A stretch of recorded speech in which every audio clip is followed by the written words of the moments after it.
Online থেকে টাকা income করতে হলে অবশ্যই আপনাকে সুযোগ সন্ধানী হতে হবে। তা না হলে অ্যাটলিস্ট অনলাইন থেকে আপনি কখনোই টাকা ইনকাম করতে পারবেন না। আমি যখন সর্বপ্রথম অনলাইন থেকে টাকা ইনকাম করি তখন আমি ক্লাস 8 এ পড়ি এবং সেটিও সব মিলিয়ে প্রায় 4 থেকে 5 লক্ষ টাকার মতো ছিল। আর এই কাজটি আমি করেছিলাম খুবই সামান্য একটা আইডিয়াকে কাজে লাগিয়ে।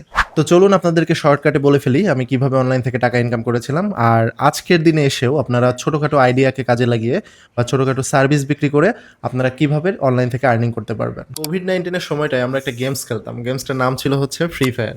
এই গেমসে সবাই দেখতাম যে টাকা খরচ করে। তাদের দেখা দেখি আমিও একদিন ভাবলাম যে কিছু টাকা খরচ করি। টাকা খরচ করলে আসলে কি হয়? ক্যারেক্টারের অ্যাবিলিটি বাড়ানোর জন্য বা বিভিন্ন গান স্কিন কেনার জন্য মেইনলি টাকাটা খরচ করে। তো আমারও একটা ক্যারেক্টার পছন্দ হয় এবং সেটা কেনার জন্য আমি কিছু টাকা খরচ করার সিদ্ধান্ত নিই আরকি। এরপরে যে কাজটা আমার সাথে হয় সেটা আসলে খুবই হাস্যকর। আমি একটা পেজ থেকে ডায়মন্ড কিনতে যাই এবং তারা কি করে আমার টাকাটা স্ক্যাম করে নেয়। ৳400 সম্ভবত ছিল আমার যতটুকু মনে পড়ে। তো এই টাকাটা তারা স্ক্যাম করে। তখন এই ৳400 আমার কাছে অনেক ছিল। এরপরে আমি সিদ্ধান্ত নেই যে আমি নিজে, নিজে ডায়মন্ডটা কিনবো। আমি ফেসবুকে গেলাম, গুগলে গেলাম, আরো যত ব্রাউজার আছে সবগুলোতেই গেলাম এবং সার্চ দেওয়া শুরু করলাম যে কিভাবে ডায়মন্ড কেনা যায়। বাট আমি কোনোভাবেই এর কোনো রেজাল্ট পেলাম না। এভাবে প্রায় 20 থেকে 30 দিন আমার মাথায় এটাই ঘুরছে যে কিভাবে আমি এটা নিজে, নিজে কিনবো। এরপরে লাস্টে যেয়ে আমি জানতে পারলাম এই ইন গেম পারচেজ গুলো যে করে এটা আসলে Google Play গিফট কার্ড নামের একটা ডলার সেটার মাধ্যমে। আর এই ফ্রি ফায়ারের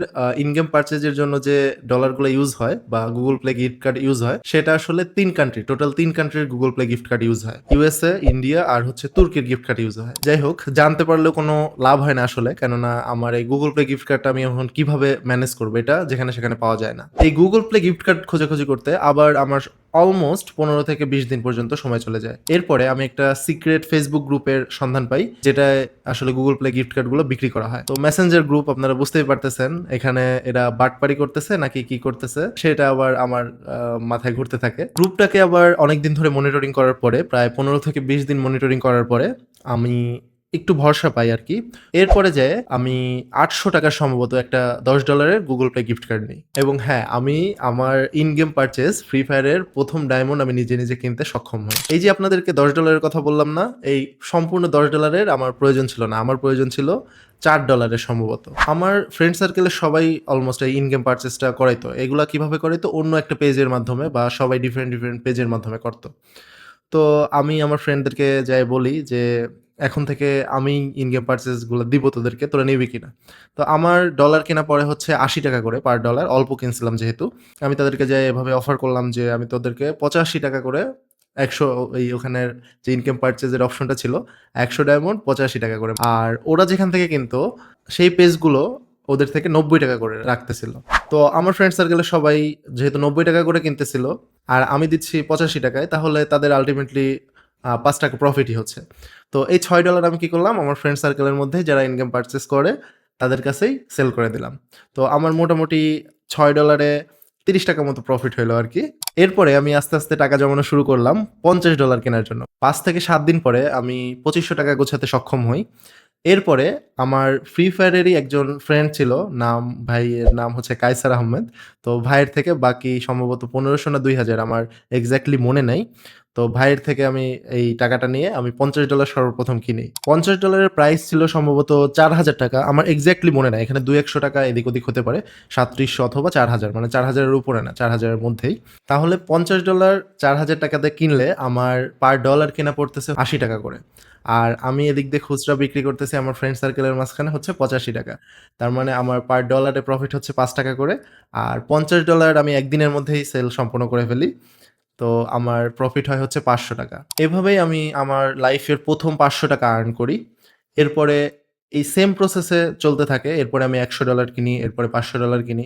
এভাবে খুচরা বিক্রি করতে, করতে বিষয়টা আমার ফ্রেন্ড সার্কেলের মাঝখানে থেকে তাদের প্রত্যেকের যে ফ্রেন্ড সার্কেল ছিল সবার মাঝখানেও তো আমার নাম মোটামুটি যে আমি ডায়মন্ড টপ আপ করে দিই। তো এটা ছড়িয়ে পড়ে। এরপরে সবাই আমার থেকে ইন গেম পারচেজ গুলা নিত। প্রায় ২ মাসের মাথায় আমার প্রতিদিন সেল হইতো সম্ভবত $৫০০ করে বা এর আশেপাশেই আরকি হবে।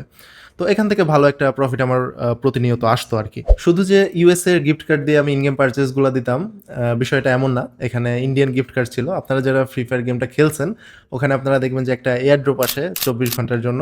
তো ওটা 2-3 দিন পর পরই আসে। তো ওই এয়ার ড্রপগুলোতে হয়তো সবচেয়ে বেশি প্রফিট। ওটা আমরা বিক্রি করতাম হচ্ছে 80 টাকা বা 90 টাকা করে। আর ইন্ডিয়ান রুপি দিয়ে আমাদের কেনা পড়তো সম্ভবত 9 টাকা বা 10 টাকা, সর্বোচ্চ 20 টাকার মধ্যে। তাহলে এইটা থেকে হচ্ছে সবচেয়ে বেশি প্রফিট হইতো। আর ওখানে আরও 2টা মেম্বারশিপ ছিল, উইকলি মেম্বারশিপ আর হচ্ছে মান্থলি মেম্বারশিপ।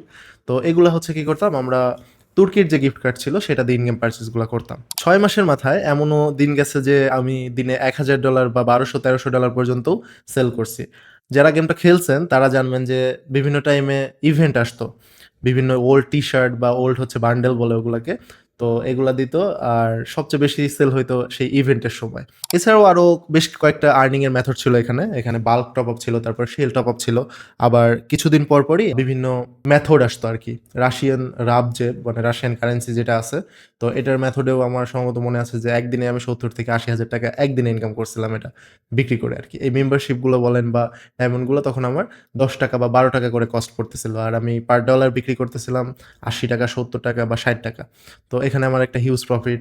তারপরে মালয়েশিয়ান একটা মেথড আসে যে ইউআইডি দিয়ে টপ আপ ছিল আর কি, যে শেল নামের একটা অ্যাকাউন্ট। তো এই অ্যাকাউন্টটি আমি সম্ভবত 100-র উপরে বিক্রি করছিলাম। পার অ্যাকাউন্ট প্রায় 1500 থেকে 1600 টাকা করে বিক্রি করছিলাম। তো এভাবে করতে করতে আসলে আমি রিসেলার মার্কেটে ঢুকে যাই। আমি আর এই খুচরা ডলারগুলো বিক্রি করি না, মানে এগুলো অল্প বিক্রি করি আর কি, ইনগেম পারচেসগুলো। আমি একসময় যে ডিরেক্ট আপনার গুগল প্লে গিফট কার্ড যেটা আছে এটা কিনে ডিরেক্ট আরেকটা সেলারের কাছে যারা খুচরা বিক্রি করে তাদের কাছে রিসেল করতাম। আর শেল, আপনাদেরকে একটু আগে যে বললাম শেল অ্যাকাউন্টের কথা, এগুলো আমি বিভিন্ন রিসেলারের কাছে। তো যাই হোক, এগুলো অনেকেই বুঝবেন না। তো এভাবে এমনও দিন গেছে যে আমি 70 থেকে 80 হাজার টাকাও একদিনে ইনকাম করছি। শুধু যে ইনকামই করে গেছি বিষয়টা এমনও না, শুরুতে, তারপর মধ্যখানে এবং শেষে এসেও আমি বেশ কয়েকবার ধাক্কা খেয়েছি আর কি, বিভিন্ন মাধ্যমে। তো সেগুলোও অন্য কোনো দিন আমি শেয়ার করব আপনাদের সাথে। এখন আপনারা হয়তো আর এই ফ্রি ফায়ারের ইনগেম পারচেস দিয়ে ইনকাম করতে পারবেন না, কেননা গুগল প্লে যে গিফট কার্ড আছে, মেইন যেটা পারচেস ছিল ইউএস এর গিফট কার্ড, তো এটা কান্ট্রি ব্লক করে দিচ্ছে। মানে বাংলাদেশ থেকে আগে ইজিলি ইউজ করা যেত, এখন অনেক ঝামেলা করে তারপরে ইউজ করতে হয়। তারপরেও কার্ড ব্লক খায়। আপনার একটা পারচেস দিতে যায় যদি আপনার কার্ড ব্লক খায়, তাহলে আপনার পুরা ডলারটা যত থাকবে মেইলে পুরা ডলারটাই ব্লক। তো আপনারা যেটা বলতেছিলাম যে এই সেম বিজনেসটা হয়তো আপনারা বা সেম আইডিয়াটাকে কাজে লাগিয়ে হয়তো আপনারা ইনকাম করতে পারবেন না, বাট আপনারা সেম আইডিয়াটাকে কাজে লাগিয়ে কিছু সার্ভিস বা প্রোডাক্ট বিক্রি করতে পারবেন। আমি আপনাদেরকে বলতেছি যে এখন কিন্তু ইউটিউব যে প্রিমিয়ামটা আছে এটা খুবই পপুলার। এরপরে ক্যানভা, তারপরে ক্যাপকার্ট, তারপরে নেটফ্লিক্স, অ্যামাজন প্রাইম, এগুলোর যে সাবস্ক্রিপশন আছে এগুলো কিন্তু খুবই কম, একদম কম প্রাইসে কিনতে পাওয়া যায়। অনেকেই এখন আমার পরিচিতও অনেকে করতেছে এই সেম বিজনেসগুলো। ইউটিউব প্রিমিয়াম সম্ভবত 50 টাকা না 49 টাকা করে বিক্রি করতেছে। তো এটার কেনা সম্ভবত পরে হচ্ছে 15 টাকা করে। তারপরে ক্যানভা প্রো আপনারা দেখবেন যে অনেকে 99 টাকা করে বিক্রি করতেছে, আবার 150 টাকা করে বিক্রি করতেছে।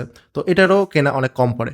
এরপরে ফেসবুকের যে ভেরিফাইড ব্যাজটা আছে, তো এটাও কিন্তু অনেক কম প্রাইসে কিনতে পাওয়া যায়। নর্মালি আপনি যদি ফেসবুকের ভেরিফাইড ব্যাজ নিতে যান, আপনার টোটাল কস্ট পড়বে হচ্ছে $12 মতো, বাট এটাকে আপনি $2.74 আপনি নিতে পারবেন। এটাকে যদি আপনি বাংলা টাকা দিয়ে গুণ দেন তাহলে 300 থেকে 350 টাকা আপনার কস্ট পড়তেছে মেটা ভেরিফাইড। তো আপনি ইজিলি কিন্তু এটাকে 450 টাকা বা 500 টাকাও বিক্রি করেন, আপনার ফ্রেন্ড সার্কেলের মাধ্যমে বিক্রি করে শুরু করলেন।